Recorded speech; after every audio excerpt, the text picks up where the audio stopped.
Hello everyone, আজকে আমরা ক্যালকুলাসের function চ্যাপ্টারটা দেখে নেব।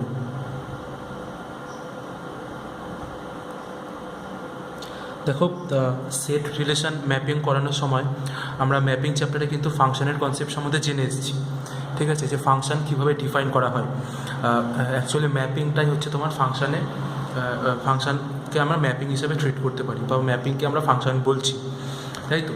তো যদি ম্যাপিংয়ের সেই ভিডিওটা না দেখে থাকো তাহলে আগে ভিডিওটা দেখে নিতে পারো, আছে আমার প্লে লিস্টেই আছে। ঠিক আছে, আর তবে ফাংশন এখানে দেখো আমরা টাইপস অফ ফাংশন জানবো। ঠিক আছে, আমরা আগের ভিডিওটাতে ম্যাপিংয়ের ভিডিওটাতে ফাংশন কীভাবে ডিফাইন্ড হয়, ঠিক আছে, ফাংশনটা কীভাবে ডিফাইন্ড হচ্ছে, আর ফাংশনের ডোমেন কী, কোডোমেন কী, রেঞ্জ কী, সেগুলো আমরা জেনেছি। সেগুলো আমরা এখানে একবার রিভাইজ করে নেব প্রথমের দিকে।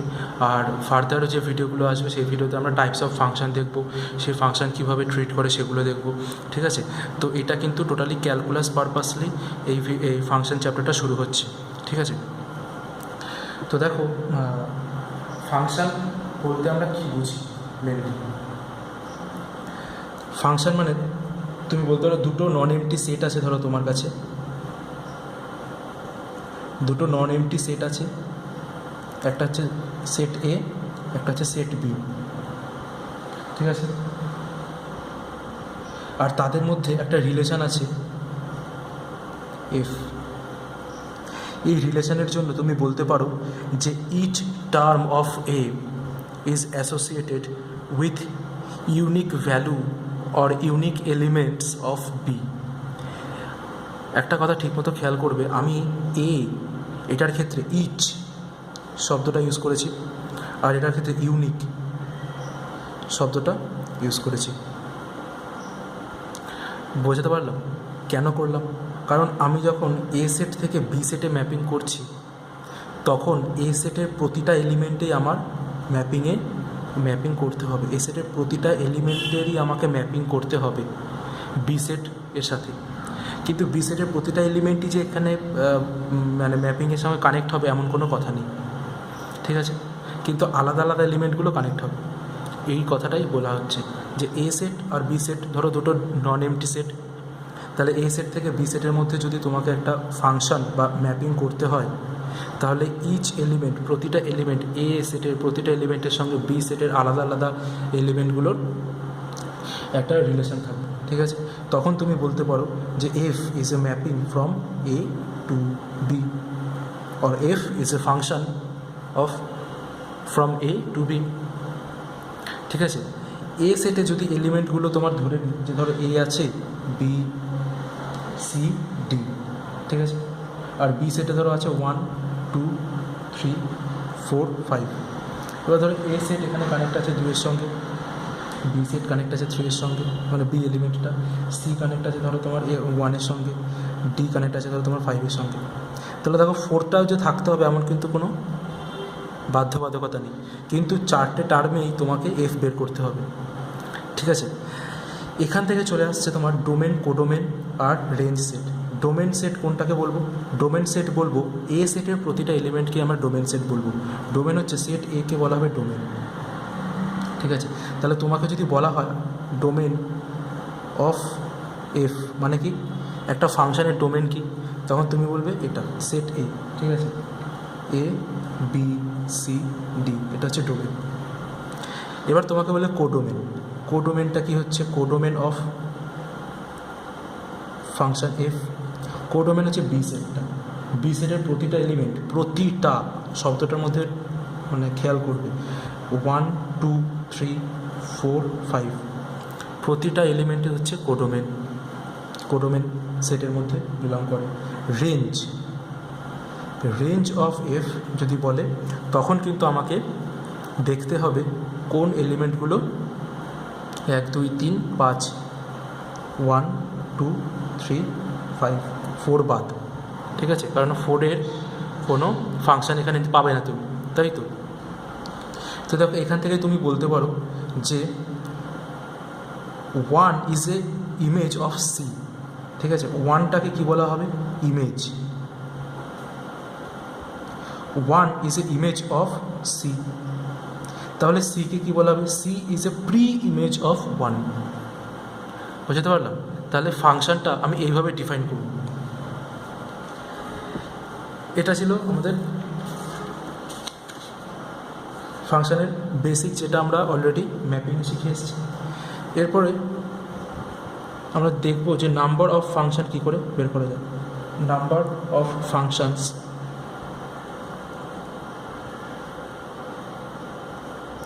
From A to B, or number of, এটাকে তুমি ফাংশনও বলতে পারো অথবা ম্যাপিংও বলতে পারো। Number of mapping from A to B, ঠিক আছে। তো দেখো এখানে আমি আবার দুটো নন এমটি সেট নিয়ে নিলাম, এ সেট এ আর সেট বি, দুটো নন এমটি সেট। এবার এ সেটে আমি ধরো সেটের এলিমেন্টগুলোকে আলাদা করে লিখছি। হ্যাঁ, ধরো সেট এ, এখানে আছে x1, x2, x3 dot dot করে up to X M. Number of element কত? M elements. আর বি সেটটা ধরো y1, y2, y3 dot dot করে আপ টু yn। এখানে নাম্বার অফ এলিমেন্ট কত? n এলিমেন্টস, ঠিক আছে। তাহলে যদি F is a mapping from A to B হয়, ঠিক আছে, F is a mapping from A to B হয়, তো নাম্বার অফ ম্যাপিংস বা ফাংশন আমরা কী করে বের করব। তো ধরো এখানে কি হচ্ছে, এখানে x1 আছে, x2 আছে, x3 আছে ডট ডট করে xm আছে, এখানে y1 আছে, y2 আছে, y3 আছে ডট ডট করে yn আছে। দেখো এই x1 মানে একটা সিঙ্গেল এলিমেন্ট কতগুলো ইমেজ রাখতে পারে। x1 এর ইমেজ y1 হতে পারে, আবার x1 এর ইমেজ y2 হতে পারে, আবার x1 এর ইমেজ y3 হতে পারে। তো এরকম করে কতগুলো ইমেজ হতে পারে? এই একটা x1 এলিমেন্টের জন্য n-খানা ইমেজ হতে পারে, তাই তো, n। সিমিলারলি দুটো, এই x2-র জন্য কটা ইমেজ হতে পারে? n। x3-র জন্য n। এরকম করে টোটাল কটা হবে? x⁴m এর জন্য আমাদের কী হয়ে যাবে? m টাইমস হয়ে যাচ্ছে, তাই তো। তাহলে দেখো কত হয়ে যাচ্ছে? n⁴m। বোঝাতে পারলাম? আমি আবার বলছি, x1 এই একটা এলিমেন্ট এর ইমেজ y1ও হতে পারে, অথবা x1 এর ইমেজ y2ও হতে পারে। এমন তো নেই যে x1 এর ইমেজ শুধু y1ই হবে, y2ও তো হতে পারে, y3ও তো হতে পারে,ynও তো হতে পারে, যে কোনো একটা কিছু হতে পারে। মানে পসিবিলিটিস, নাম্বার অফ পসিবিলিটিসের কথা বলা হচ্ছে, ঠিক আছে। n-খানা পসিবিলিটিস আছে for a single element of x1 and also for a single element of x2, সেখানেও n-খানা পসিবিলিটি আছে। For a single element of x3, সেখানেও n-খানা পসিবিলিটিস আছে। তো না মানে রুল অফ মাল্টিপ্লিকেশান প্রবাবিলিটি তুমি যদি দেখো কাউন্টিং থিওরির, হ্যাঁ, তো সেখানে আমরা কিন্তু এটা জানি যে n টাইমস মানে x1 এর n-খানা, মানে x1 এর n-টা চয়েসের মধ্যে x2 এর n-টা চয়েস টোটালি ইন্ডিপেন্ডেন্ট কেস, তাই জন্য আমরা মাল্টিপ্লাই করে দিচ্ছি যে n ইন্টু n করে m টাইমস, রাইট। তাহলে n⁴m। তো এটাকে মনে রাখার জন্য তুমি বলতে পারো যে কোডোমেন সেটের number of elements in codomain set, number of elements in codomain set whole to the power domain set. Domain set মানে কি? Number of elements in domain set. বুঝতে পারলাম? তাহলে number of element in codomain set whole to the power number of domain in domain set. এটা হচ্ছে number of functions from A to B. এটার জন্য আমাদের এটা কাজে লাগবে। নেক্সট আমাদের যেটা দেয় সেটা হচ্ছে, ধরো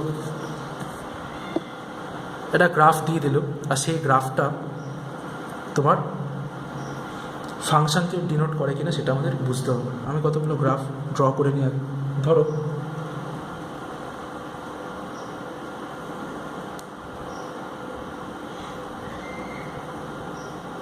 তোমরাও কিন্তু এগুলো ড্র করে নেবে। হ্যাঁ,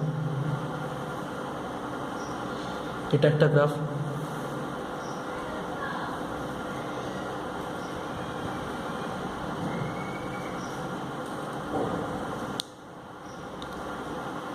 এক্স ওয়াই, এটা একটা গ্রাফ।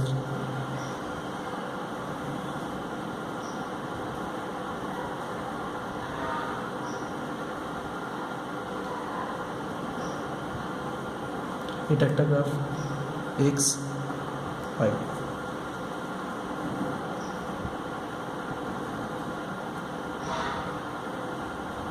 এক্স ওয়াই, ধরো এটা হচ্ছে, এটা একটা পয়েন্ট, এটা একটা পয়েন্ট, আর এখানে এরকম হবে এটা, ঠিক আছে। এটা একটা গ্রাফ। আমি কিন্তু বলছি এগুলো গ্রাফ, কিন্তু এই গ্রাফগুলো এগুলো ফাংশন কিনা সেটা আমরা দেখব, ঠিক আছে।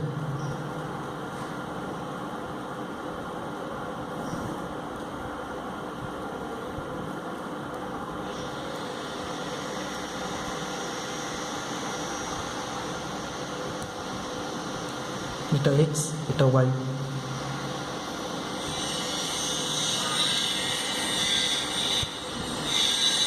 এটা এক্স, এটা ওয়াই।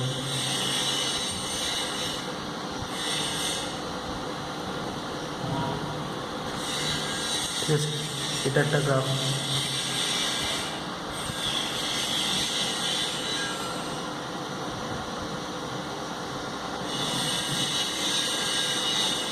ধরো এটা একটা গ্রাফ, এটা এক্স, এটা ওয়াই।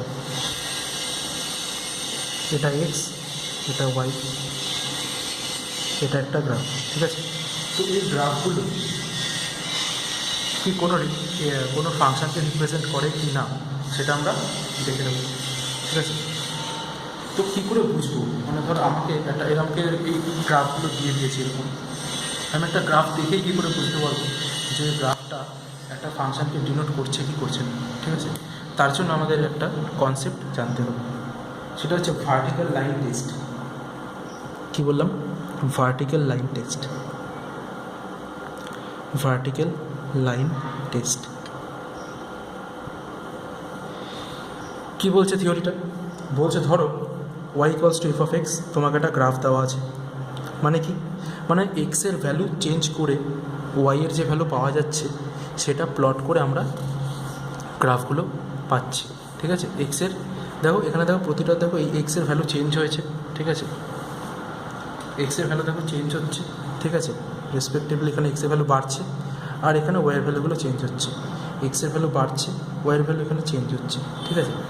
তো কী বললাম, একটা মানে Y equals to F of X, মানে এক্সের ভ্যালুর জন্য ওয়াইয়ের ভ্যালু কী পাওয়া যাচ্ছে তার উপর বেস করে আমরা একটা গ্রাফ আঁকলাম, বা আমাদের যদি একটা গ্রাফ দেওয়া থাকে, সেই গ্রাফটা আমরা কী করবো, যে তার মানে কি এক্স আর ওয়াই তুমি যদি এখানে ভ্যালুগুলো বসিয়ে দাও, মানে এই গ্রাফের প্রতিটা পয়েন্টের, ঠিক আছে, মানে নিশ্চয়ই ডেফিনেটলি এটা একটা ফাংশন হবে, এটা একটা ফাংশন হবে, সরি ফাংশন না, এটা একটা গ্রাফ। এটাও নিশ্চয়ই Y equals to F of X কিছুটাতে গ্রাফ আসছে, এটাও তাই, এটাও তাই, এটাও তাই, ঠিক আছে। মানে কি এক্সের ভ্যালু আর ওয়াইয়ের ভ্যালু তুমি যদি বসিয়ে দাও এর ওই Y equals to F of এক্সের কী বলবো যে আকারটাতে, ঠিক আছে, ওই ফর্মটাতে বা ইকুয়েশনটাতে, তাহলে নিশ্চয়ই স্যাটিসফাই করবে, তাই তো? স্যাটিসফাই করছে বলে এরকম আমরা আঁকতে পারছি। তো সেই ওইখান থেকে আমরা একটা গ্রাফ পাবো, ওখান থেকে মানে এক্স আর ওয়াইয়ের যে একটা এক্সপ্রেশন বা ইকুয়েশন পাবো, যেটাকে আমরা Y equals to F of X দিয়ে বলছি, সেই জায়গা থেকে আমরা একটা গ্রাফ পেয়ে যাবো। কিন্তু সেটা একটা ফাংশনকে রিপ্রেজেন্ট করে কিনা সেটা বুঝতে গেলে আমাকে দেখতে হবে যে আমাকে একটা প্যারালাল অ্যাক্সিস ড্র করতে হবে, parallel axis to Y axis, ঠিক আছে। তো আমি কী বললাম, lines drawn parallel to the y-axis do not intersect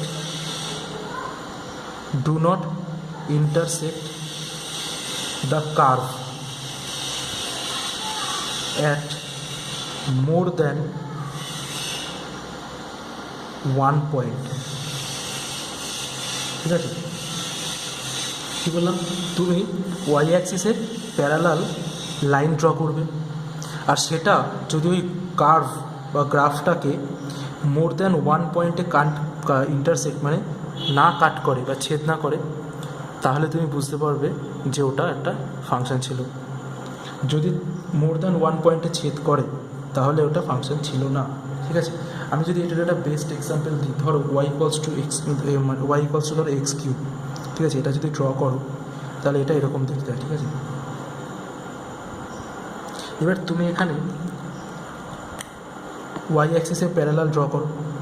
এ দেখো একটা পয়েন্টে কাট করছে, একটা পয়েন্টেই কাট করছে, একটা পয়েন্টেই কাট করছে, দেখেছো?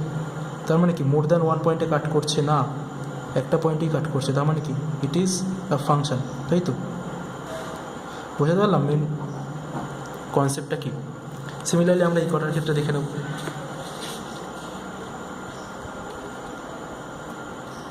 দেখো এই বরাবর দেখো একটা পয়েন্টই পাচ্ছ, কিন্তু এই বরাবর যাও দেখো দুটো পয়েন্টে কাট করছে, তাহলে এটা কি একটা পেয়ে গেছো, তাই তো? তাহলে এটা কি ফাংশন না? Not a function.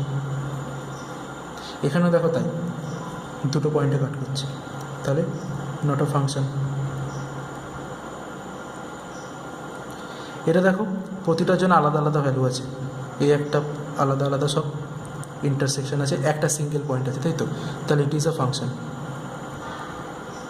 এখানে দেখো এটা তো তাই, এ দেখো এখানে কাট করছে, এখানে কাট করছে, এখানে এখানে সিমিলার কোথাও পাবে না, তাহলে এগুলো কি এটাও ফাংশন। ঠিক আছে, তো সিমিলারলি এই এটা এটা এটা এটা আচ্ছা এটা বলে দিই, এটা একটু টাফ মনে হতে পারে তোমাদের। এটা কিন্তু একটা সিঙ্গেল এক্সের ভ্যালুর উপরই এটা আসছে। ঠিক আছে, তো এটাও কিন্তু তোমার একটা ফাংশন। ঠিক আছে,